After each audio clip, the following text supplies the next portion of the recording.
Well, good morning. It's here, Liberation Day. Today is Wednesday, April 2nd, 2025. And here are the things that you need to know to get your day started. Well, the announcement is at 4 p.m. today in the Rose Garden. And global investors, well, they remain a little bit on edge. And stocks, well, they remain anxious. Bonds are rallying, gold is rallying, and oil just sits and waits. And what do we have in dinner today? We're having a Roman favorite. It's a rigatoni with a fava bean pesto. Oh my God, it is delicious. Okay, so the instability continues to hit U.S. markets, right? The Dow traded in a 500-point range yesterday before ending the day down only 12 points. The S&P was in a 100-point range. It ended up 21 points. The NASDAQ traded up and down in a 400-point range, adding 150 points at 4 o'clock, while the Russell traded in a 40-point range, ending the day flat. The VIX traded up 6% before ending the day just up 0.5%. Bonds rallied, and that makes sense. The TLT up 0.5%, the TLH up 0.3%. Gold kisses 31.77, up $20 before ending the day unchanged. And oil, well, it retreated by 0.5%, all while we and the world wait for today's 4 p.m. tariff announcement. Of the 11 S&P sectors, only 2 ended the day lower. Financials down just a tenth, while healthcare got whacked down 1.8%, and that's a direct tariff hysteria. The others ended higher, with tech in the lead up 0.8. The rest of the market was mixed with no real disasters. On the economic front, we had manufacturing PMIs come in as expected, sitting right on or just below the neutral line. The JOLTS report showed we had 100,000 less job openings, which I guess you could say is bearish. Yet the quit rate rose slightly, right? Which suggests that workers are confident enough to quit their job and to get a new one. And that suggests that they're finding better paying jobs somewhere else, and that is bullish. The Dallas Fed reported that services activity in their region plummeted by 11.3 versus last month's plus 4.6. And cars, Ward's total vehicle sales were up by 1.5 million vehicles. Now, you could say that consumers ran out to buy cars before they get hit with higher prices, or you could just say that consumers bought more cars in March. Okay, so the tariff rollout is here. It is Liberation Day, as I said, the newest holiday being rolled out across this country. Reciprocal tariffs are now only hours away from being announced. But let's be clear, reciprocal tariffs are just that, reciprocal. These are not trade duty. These are trade duties and taxes, you choose the definition, imposed by the country on imported goods in response to similar tariffs placed by another country on its exports. The goal is to mirror or match the trade barriers set by the other nation, creating a tit-for-tat approach to trade policy. These tariffs are often used as a negotiating tool or retaliatory measure to encourage fairer trade practices, protect domestic industries, and address perceived imbalances in international commerce. Now, whether the reciprocal tariffs are negative depends on your perspective and context, economically, politically, or socially. They can have both advantages and drawbacks, and their impact varies based on who's affected and the goals behind. By now, you know the positives and the negatives. You've heard it, right? The positives include protecting domestic industries from unfair trade policy. They give you bargaining power, pressuring other nations to lower their own barriers, ultimately correcting those trade imbalances. And it could be seen as a political win, right? Signaling strength to the domestic voter.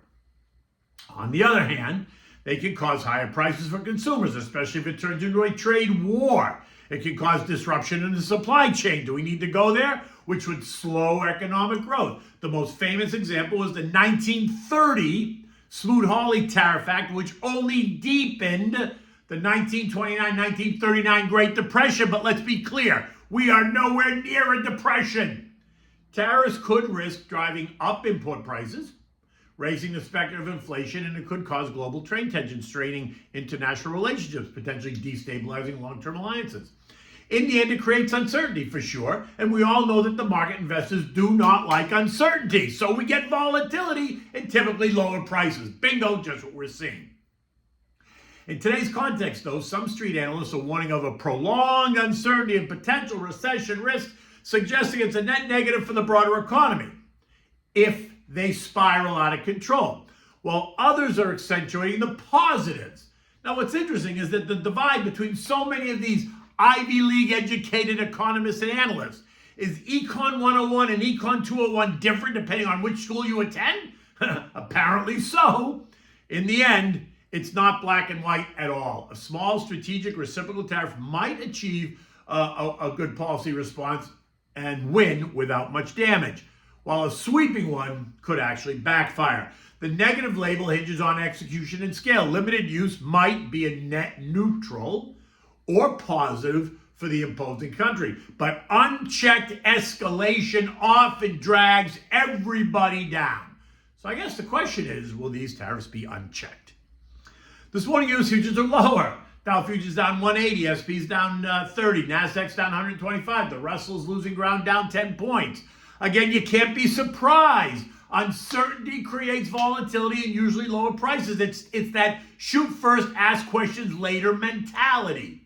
But remember, the market can function whether the news is good or bad. It just doesn't like the uncertainty, which, by the way, is exacerbated by all of the differing opinions that you see offered day in and day out. Now, in the end, one or two things are going to happen.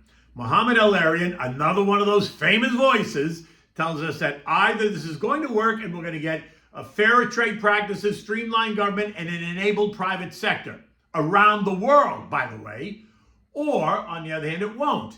And this will turn into a global trade war defined by stagflation that becomes well anchored. So, boys, start your engines and remember that while politics creates a lot of uncertainty, it does not price stocks in the long term. So price dislocations created by the uncertainty for large cap and mega cap names across the different industries should be viewed as long-term opportunities. But you need to have a strong stomach while you're going on that ride, Gavish. Eco data today is all about the ADP employment report due out at 8:30. We're expecting 120,000 new jobs. So let's see what that is and then expect all kinds of analysis in addition. We should look for factory orders of up 0.5% and durable goods orders up 0.7. Gold is up $7 at $31.55. Oil's trading at $70.40, sitting right atop the trendline support, while bonds are a bit higher, pushing 2 and 10-year yields lower. The 2 years now yielding 3.85%, while the 10 years are yielding 4.14%. European markets are all under a bit of pressure, nothing dramatic at all, as they brace for tariff announcements. Big Pharma getting hit the most after any hopes of an exemption fade into the sunset. Germany getting hit the hardest, down 1.4%. Italy's down 0.9. The Euro stock in UK down 0.8. France is down 0.7, and Spain is unchanged. Yesterday, we heard from Richmond Fed's Tommy Barkin, and he said nothing new. He wants to see inflation move low before he's going to vote to change policy. Today brings us Governor Adriana Kugler, and tomorrow Vice Chair Philly Jefferson and Governor Lisa Cook. And then on Friday, it's all about J.J. Powell. Remember, there is no reason to rush out to be an aggressive buyer. None. Patience is a virtue. I've been saying that all along, and the recent action only confirms that narrative. April tends to be weaker in the first half of the month, and I've been saying it, and I don't think that's going to change this year either.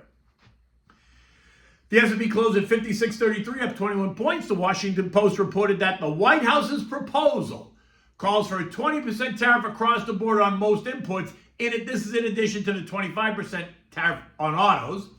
But they qualified that by saying several other options are still on the table, suggesting that nothing is really cast in stone yet. It's a new month, it's a new quarter, and while the story remains nervous, my sense is that it's calming down. But that doesn't mean that we're not going to retest the lows of March at 5,500 one more time at some point to see if it holds. And that could happen at any point in the next couple of weeks. And remember, markets tend to shoot first and ask questions later, so make sure you are ready. Get comfortable again with being a bit uncomfortable. Know what you own and why you own it. Stay defensive while being optimistic. Stick to your plan.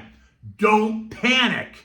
And if the recent pullback is causing you to panic or causing you induced stress, then maybe you need to reconsider that plan. You can call me to discuss it, 561-244-2504, or you can go to the website at slatestone.com and click on the Contact Us page and send me off an email. Okay, so what do we have for dinner tonight? Well, this is a Roman classic. It's pasta with fava beans and guanciale.